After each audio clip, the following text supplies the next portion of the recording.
বাংলাদেশের প্রাক্তন সরকার শেখ হাসিনা কাকি যে একটা ডায়লগ দিছিল মনে আছে, রাজাকার। হ্যাঁ, এই রাজাকারটা মনে হয় যে আসলে ঠিক কইছে, কিন্তু আমনের আর আমারে না। এই যে এটা আসলেই রাজাকার। এবার রাজাকার কি লাগে আপনারে কই, কয়েকটা ভিডিও প্রথমে দেখামু, সব মনোযোগ দিয়ে দেখবেন, লাস্টে একটা ভিডিও দেখামু।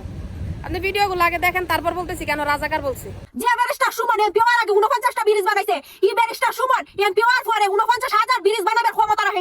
ব্যারিস্টার সুমন ভাই মানবতার ফেরিওয়ালা, উনি এমপি নির্বাচন করতেছেন। আমরা রাজপথে নামে গেছি ব্যারিস্টার সুমন ভাইয়ের জন্য। আমার বাচ্চা দেখবো, না খেলে নিঃশ্বাস থাকবো, নিজের পকেটের টাকা দিয়ে ব্যারিস্টার সুমন ভাই নির্বাচন করবো। সুমন ভাইয়ের মার্কা, সুমন ভাইয়ের মার্কা। আলহামদুলিল্লাহ, ব্যারিস্টার সুমন ভাই এমপি হয়ে গেছে। আমি শপথ করিতেছি যে ব্যারিস্টার চুম্বন তার দালালি আর করব না। যায় আসল কথায় কে লেগা